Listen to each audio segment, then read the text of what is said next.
Why, hi there, it's Uncle Ron, and it's time for a long lost edition of Uncle Ron's Thoughts, where Uncle Ron learns how to pronunciate correctly. No, I'm going to talk about Tom Brady in the Super Bowl. Why does everyone hate him? I don't understand it. Now, the New England Patriots can go for their fifth Super Bowl win tomorrow or Sunday, or have won this by the time that you've actually watched this video, even though it's going up Saturday, the fourth. And I guess, for a lack of a better term, I guess that because of his success, I know there's some question marks, and we'll get to those in a minute, that people are jealous of his success and call a lot of things into question. Now let's get Deflategate out of the way, and it's who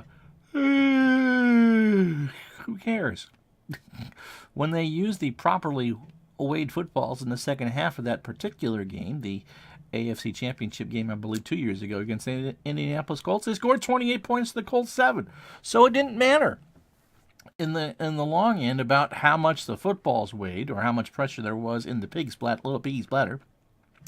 He won. Oh, you want to talk about Spygate? Oh, okay. Well, geez, you still have to win the game. And you want to go back to the Tuck rule? Okay, well, if Adam Vinatieri doesn't kick those 2 field goals in the driving snow, they don't win that game. The game doesn't go into overtime, and Vinatieri's knuckler to win the damn thing means the Patriots do not advance to the AFC Championship game that year in Pittsburgh, which, of course, Brady was hurt for a lot for, and Drew Bledsoe got him into that Super Bowl. Now, as a Giants fan, as someone who sleeps very comfortably at night knowing where Tom Brady's missing Super Bowl trophies are in East Rutherford, it's like, don't be jealous. Don't hate because of jealousy. That doesn't make any sense to do that. Tom Brady has turned into one of the best quarterbacks of all time, and if he wins the Super Bowl, he'll be the only one with 5. He'll have 5 Super Bowl trophies. This is his 7th Super Bowl. I don't remember there being that much hate for Joe Montana when he won his 4 with the 49ers back in the 80s. No one thought Terry Bradshaw had half a brain in his head in the 70s, but when he won his 4 for the Pittsburgh Steelers, but Bradshaw called all his own plays. Yes, he had Lynn Swann and John Stallworth to throw to, but Terry Bradshaw ran that offense. He knew what he was doing, much to Chuck Noll's chagrin at times. Roger Staubach, as wonderful as he was with the Dallas Cowboys, Tom Landry called all his plays. Bill Walsh called all of Joe Montana's plays. But Walsh and Montana were on the same page. Brett Favre and Mike Holmgren largely were on the same page when Green Bay had their success. Belichick, of course, and Josh McDaniels and other offensive coordinators have had over the years call all the plays. Tom Brady is not pulling a Terry Bradshaw. He's not calling his own plays. But you still have to execute them. Brady has had that success without really an A++ receiver. He had Randy Moss at the end of Moss's career. He had Rob Gronkowski, but Gronkowski's hurt. I mean, seriously, he's doing this with the shell of Danny Amendola and Julian Edelman. Okay, there was no Marvin Harrison. There was no receiver, the same receiving core that Peyton Manning had over the years.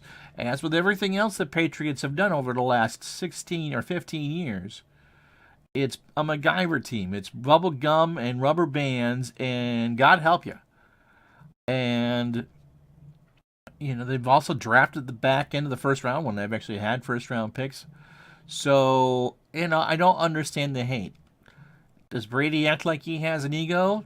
Yes, I wouldn't call him a diva. I'd say he's self-assured, but he doesn't strike me as a diva. Peyton Manning never struck me as a diva, a well-paid, self-assured quarterback, but never truly, he's never been a Terrell Owens or a look-at-me-first wide receiver type. He does what he has to do. He cares about what he does, and he's going to go down in history as probably the best quarterback of his era, along with Bart Starr, Terry Bradshaw, Joe Montana, Otto Graham, and someone else I can't think of at the moment. I'm thinking of Sam Snead, the golfer, but that's not who. Oh, Sammy Baugh back in the 40s. Best quarterbacks of their era. If they had played in each other's eras, I think they'd be the best quarterbacks of all time. I can throw Brett Favre in there, too. They've had statistical success, and they've had championship success. And so instead of hating on them because it's not your team, appreciate what you're seeing now because the position has never been played any better. That's just the way it is. Will there be quarterbacks better than Tom Brady and Peyton Manning in the future? Sure. We've never thought anyone would be better than Joe Montana, and here we are. We're talking. There's easily three that I would put above Montana. I'd put Favre and Manning and Brady in that category because the game changes every so often as you get more and more difficult passing plays, and as short passing has replaced the run, and there's a lot more pressure on the quarterback now than there ever was before. And look what Tom Brady has done with it. So, I just don't understand the hate. He has done everything that you'd want a quarterback to do. He's a model citizen in Boston, which does help. And we'll keep the political things out of it. I really don't care about his relationship with President Trump. None of my concern.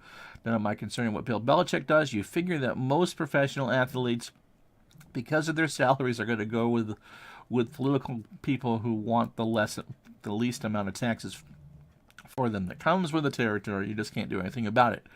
But the out-and-out hatred for the Patriots, yeah, I can see, because Patriot fans can be rather obnoxious. But as far as Brady personally, I don't get it. You appreciate greatness. Michael Jordan was appreciated. Peyton Manning, I think, was overrated as a playoff quarterback, but you can't deny his impact in the game and what he could do with the football. He could beat you when he needed to beat you. Sometimes you just play better teams in the playoffs. Brett Favre, there wasn't a challenge he couldn't bluff his way through, and I mean that in a good way. He's a riverboat gambler. Brady is the same way. A generation from now, people will think of Tom Brady as my generation remembers Larry Bird, Magic Johnson, and Michael Jordan basketball. His idol Joe Montana, and how my parents' generation thinks of Bart Starr, Johnny Unitas, and Otto Graham. He is that good, and he is that special. And so that's it. That's a special edition of Uncle Ron's Thoughts. Hit that like and subscribe. I also run the Retro Sports Network channel, which has calls of simulated vintage games for your approval. And you can follow me on Twitter @Ron Chuckett. Until then, we'll talk to you the next time.